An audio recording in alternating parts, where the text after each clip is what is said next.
This is Street Knowledge with Chris Graham. Welcome to Street Knowledge. This is Chris Graham, and I'm in Stanton, Virginia today for a meeting with Cliff Hyra. Cliff is running for governor of Virginia. He's the Libertarian candidate on the ballot, so third-party candidate Cliff Hyra, and he's running in the polls where you expect a third-party candidate to be sort of in the 3 to 5% range. There have been a number of polls out this week, actually, in the Virginia race, with the first televised debate.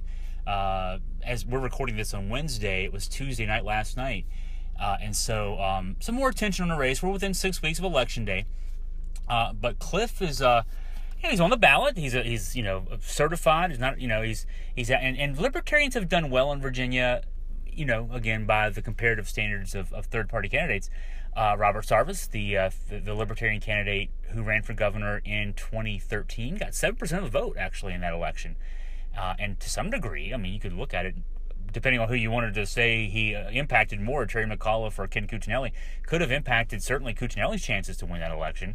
But you'll find out that as we talk through this interview, that we'll get some opinions, at least, from Cliff Hyra on the value of the third-party vote, the potential for him to steal some votes away, and some of his priorities as a candidate for governor.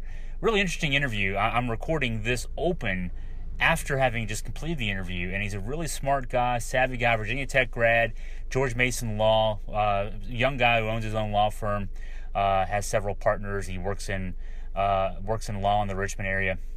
Really smart, well-spoken man, and I think you'll like this interview. So let's go ahead and get to the interview that I just did with Cliff Hyra, running about his campaign for governor of Virginia. First thing I want to ask, here it is Wednesday. Last night, debate.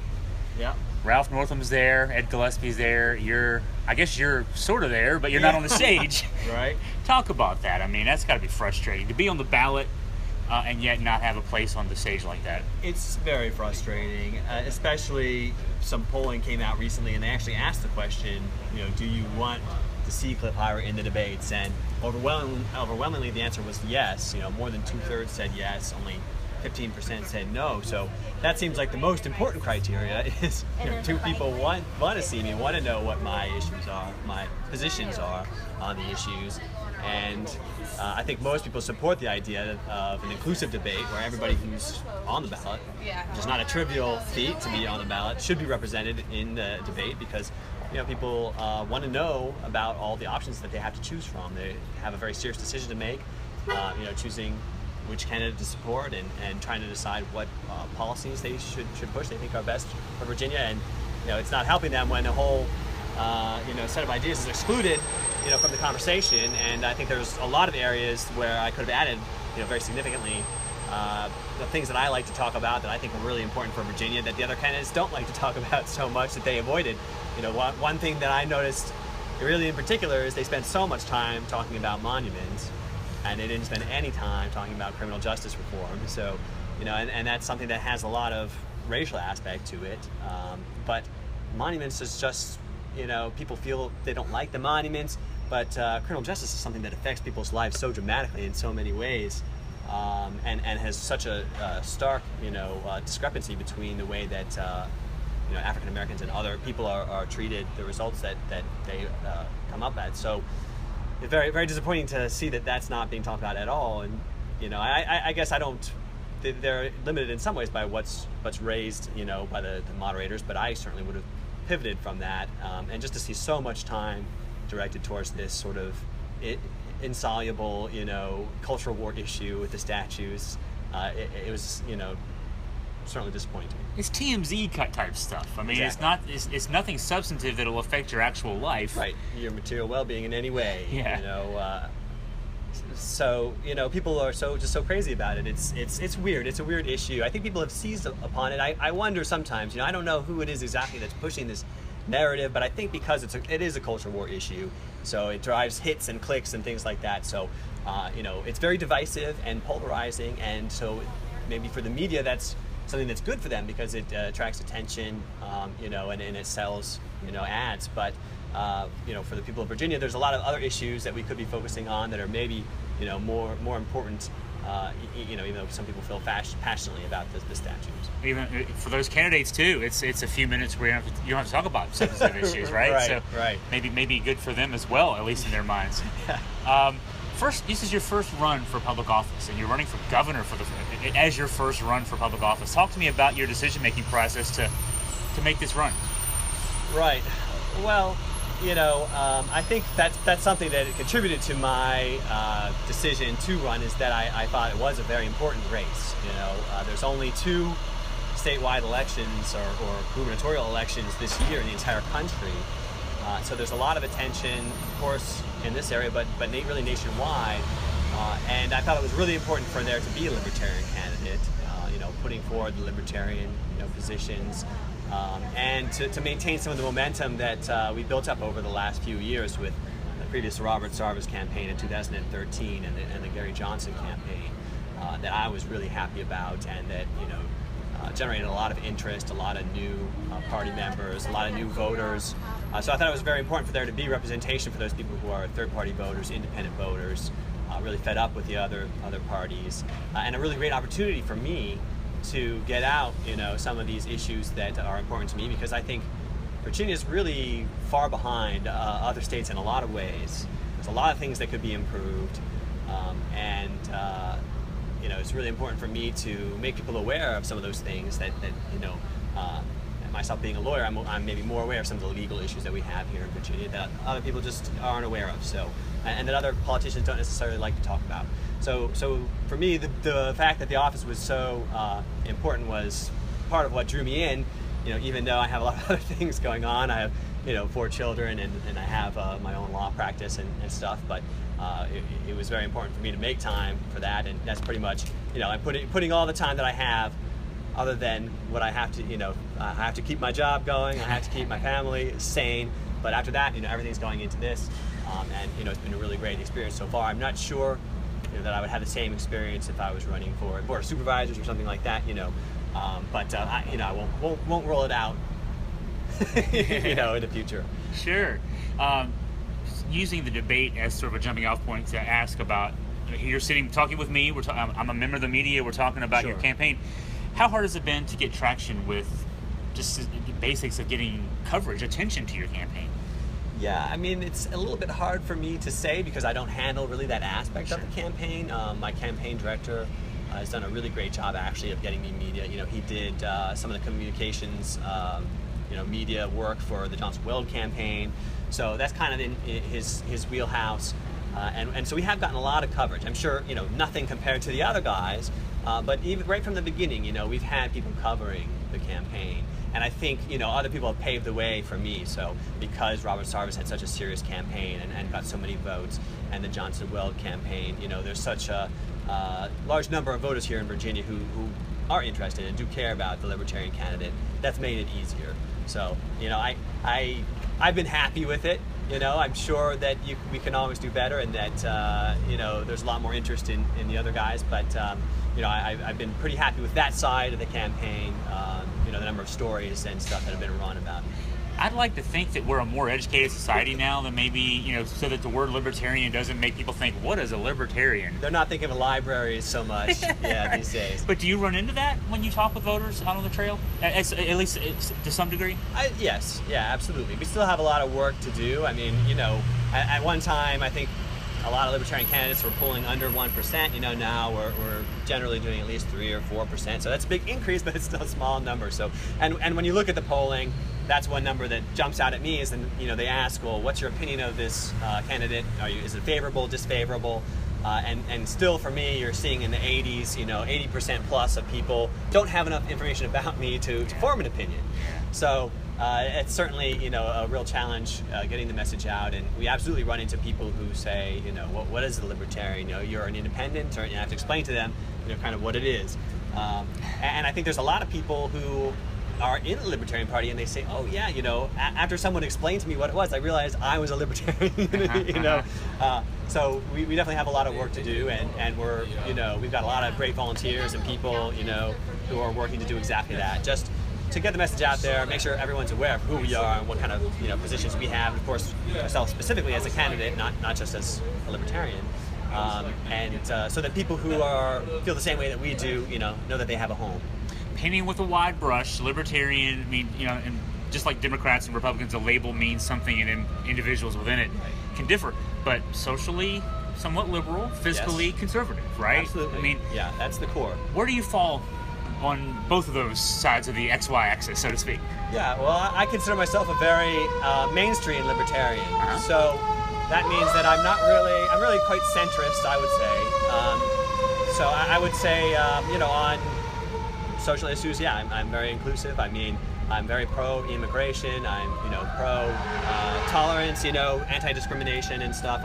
One thing I'm looking for is to end, any discrimination on the basis of sexual orientation or gender identity in state employment, decisions. And there's some other places in the Virginia law where we still haven't updated subsequent to the Supreme Court decisions, to provide a fully, level field for, civil partnerships, civil unions, and gay marriage. So on all those kinds of issues, I'm my position is, right, in my personal life, I'm maybe more conservative, I'm not doing drugs, I just happen to have been born, right, heterosexual and so forth. But so I might not encourage people to do that, but at the same time, I'm very reluctant to, put anyone in a cage for something that they're doing in their own private lives that isn't really affecting anybody else. So that's certainly the core of my beliefs, respect for every human being and their equal dignity and their right to equality under the law, and some respect for their ability to make their own decisions about their own lives, even if I disagree, with what those decisions are. And then fiscal issues, I'm pretty conservative, I think that spending should go down and taxes should be lower. I'm very interested in economics. And I've had some exposure to economics. I went to law school at George Mason, and they have a pretty well-known economics department, and there's some integration of the law school and the economics department. They have law and economics courses and things of that nature, and so that's really when I became interested in economics. And I think it's, professional economists are much more libertarian than the average population. If you look in academy, most academics are very left-wing. And in economics, it's about equal split, sort of left-wing and libertarian. So there's a wide consensus, among sort of, I guess, the experts that libertarian, policies in the economic arena are what's sort of best. So it's not just philosophy, ethical philosophy, but I really think it will achieve the best results for everybody, maximize welfare. There's just like any philosophy, there's extremists, and I think because the party is not so successful in winning elections to date, it tends to siphon off some of the people who are more mainstream to the parties that are winning elections, and so maybe we have more of a reputation as being extremists, but I think there's a large group of libertarians who are not, so you may hear about people who like, whoa, we want to privatize all the roads, and we're minarchists, and government should be doing nothing, and I'm not of that persuasion. I'm more of an incrementalist. So my feeling is we need more freedom, more choice, more competition, and let's always be moving in that direction. So, is anarchism the best the system? I'm totally agnostic about that. I am skeptical. It seems maybe unlikely, but maybe it would turn out that way. But we're so far away from that. That would be like a really radical experiment. So I'm not into radical libertarian experiments.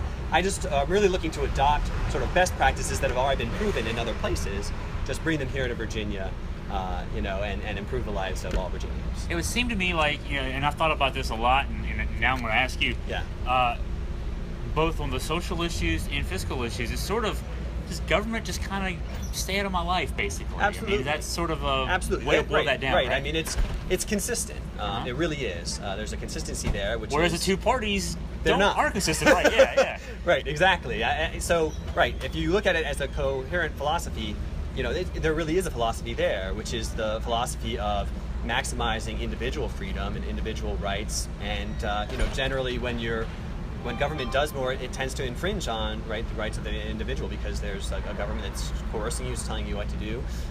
So we believe in less government interference in the economic sector and in the private, in the personal, in the social sector. Whereas, the other two parties, it's not really a natural division. I mean, you see in other countries, they're not divided in that way. And it's more of just a tribal thing. Well, like I identify with other people who are in this party. Not to paint with too broad of a brush. I mean, people land where they land based on their assessment of which one is, I guess, closest to the way that they feel. But yeah, there's no, inherent logic to, I think, the positions, the group of positions that's adopted by the other parties. Yeah, on both sides Yeah. of the main. Yeah. I'm thinking of something you said earlier.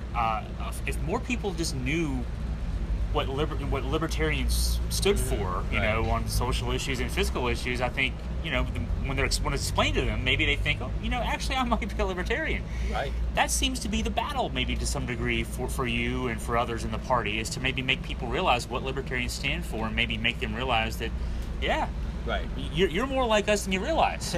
Yeah, I think there's two battles, there's two parts to it. One is, yes, educating people and just making sure they're aware that there's a third option and, what we stand for. And there's a very substantial portion of the population, based on polling data, that, agrees with us on the majority of the positions, maybe as high as 20% or so at least, who, are fiscally conservative and socially inclusive, tolerant. But there's another side of that, which is that it's a two-party system, and it's really very difficult for any other party to break in, especially in Virginia. A lot of other states are more lenient with their major party status. The Libertarian Party now has major party status in 37 states, thanks to primarily the Johnson-Weld campaign. So typically the way it works is if you can get 2% of the vote or so in a statewide election, you become a major party, and then you automatically have ballot access for every race for a certain period of time. But in Virginia, that's 10% you have to get. So it's one of the very highest, I think one of the three highest in the entire country for the threshold. So it's a very high threshold. So we have to go out and gather a lot of petition signatures to get anybody on the ballot for any race. And it makes it more difficult. We gathered over 15,000 signatures, for the governor race, and it costs a lot of money and a lot of time and effort.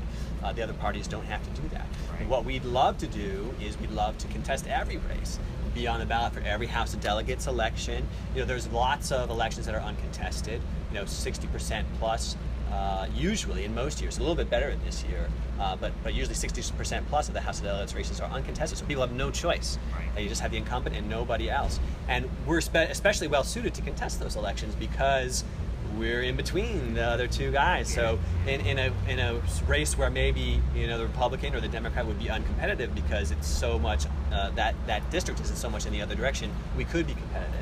So we would love to be offering people a choice, and I think by being on the ballot and having our candidates out there, that would facilitate that first goal of educating people and making sure people know who we are.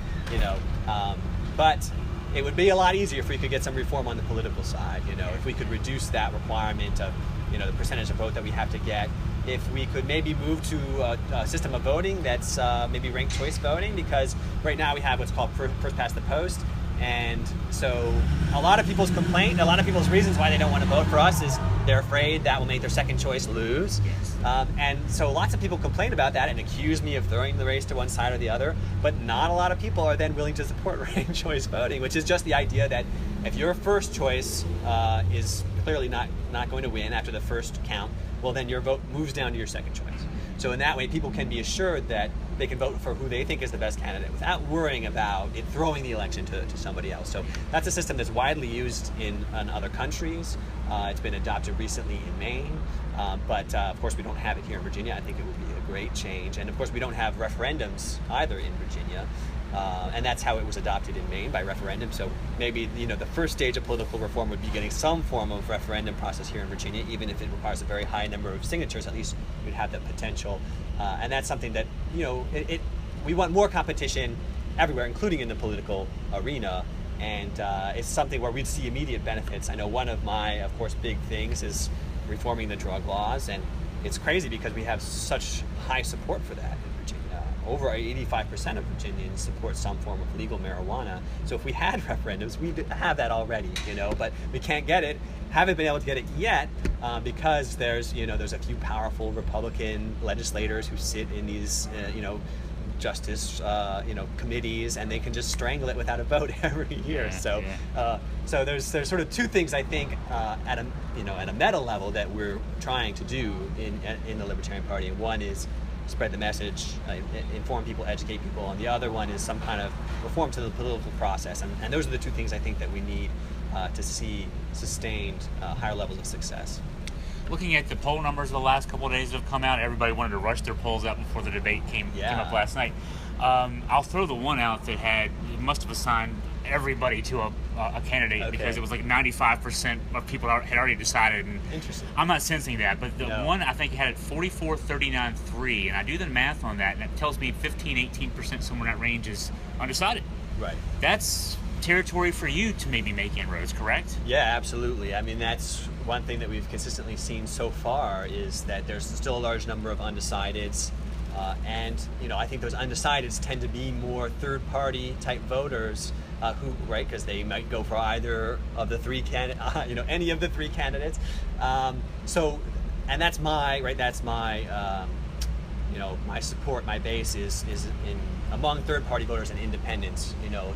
I've seen in polls where my support's as high as 16, 18% among the third-party voters. So that presents a real opportunity for me, a real pool of voters to tap into to potentially increase the percentage of the vote that I'm polling at so far. And we're running out of time. So our big thing that we're pushing for is to try to get some advertising and things like that out there in front of people, so that people who maybe don't read traditional media, we're trying to get exposure in every different type of media, in the radio, potentially on TV, on the internet, so that we can reach as many people as possible. Mm-hmm. Let's think ahead. Cliff Hyra is elected governor. What is your first priority or first priorities January of 2018? Right. Well, I would probably start with the things that I could do independently of the legislature. So there's a lot of things where I would have to work with the legislature to accomplish my objectives. But the governor has a lot of power in Virginia. Has a lot of power over the budget process, but especially they have a lot of power over enforcement of the laws, law enforcement, and of course they have the pardon powers, exclusively the power of the executive in Virginia. So my first order of business would be to making some change to the way the drug laws are enforced, and to the people who are incarcerated in Virginia. So I would immediately order that enforcement of marijuana prohibition be given the lowest possible priority. And if I see that people are still being incarcerated only for marijuana possession, which there's a huge number of people who are, then that would indicate to me that we have too many law enforcement resources, and that those resources need to be redirected somewhere else where they're more useful. Because money that's spent on incarcerating somebody for using marijuana is not only wasted money, it's actually counterproductive. It's making things worse. It's ruining people's lives for absolutely no benefit. So I would give marijuana enforcement the lowest possible prohibition. I would generally deprioritize enforcement of laws against drug use. I would immediately start pardoning people who are in prison only for drug use. Mm-hmm. So, as I said, I don't believe that there's any, we're gaining anything by having them in there. It's $30,000 a year to incarcerate one person. And I would give them, if they're only there for drug use, the last place they need to be is in prison, exposed to, violent prisoners and abuse and getting a criminal record. I would give them an absolute pardon to get them out of the prison, back to their families, potentially back to their jobs. By giving them an absolute pardon, it would also take that conviction off of their record and enable them to be employed again. Which is important. They can't start their lives over if they've got that hanging over them, certainly. Exactly. It's very difficult to get employed, especially to get a professional, a good job, if you have a criminal conviction on your record.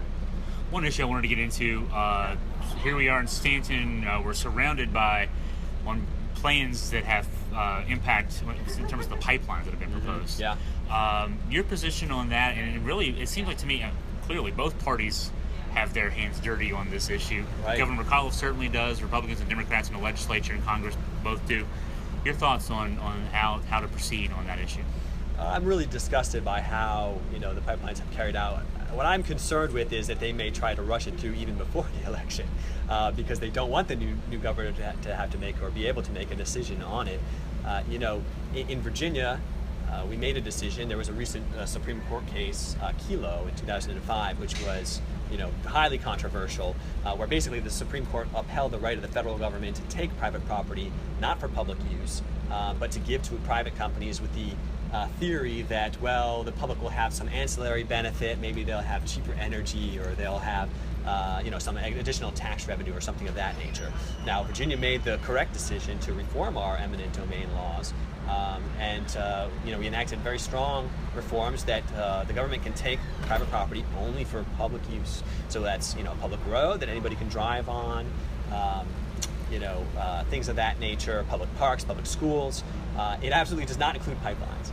And my constitutional law professor at George Mason University, Ilya Somin, is one of the, you know, legal experts in the area of eminent domain. He wrote a book actually on Kelo, and he agrees that the pipelines are absolutely not a public use. Of course, because it's the federal government that's taking the land, Virginia sort of, you know, can't outright reject that. They can't say, well, you can't do that. But the role for Virginia is to do an environmental review. And, you know, my understanding is that, you know, we're basically we're making things easy for Dominion, because Dominion is very powerful in Virginia. They employ a huge number of people. They give huge campaign contributions to everybody except me. So, you know, they have a huge incentive to make things easy for Dominion, and, you know, they're really not doing a thorough environmental process. They're not doing the normal review that's, you know, following the letter of the law here in Virginia. And my perspective is that we should be resisting this federal abuse of the eminent domain power very strongly. We should be protesting it. Nobody's protesting it. Nobody even wants to talk about it. And we should be saying, hey, if you want to do business in Virginia, we expect you to comply with Virginia law.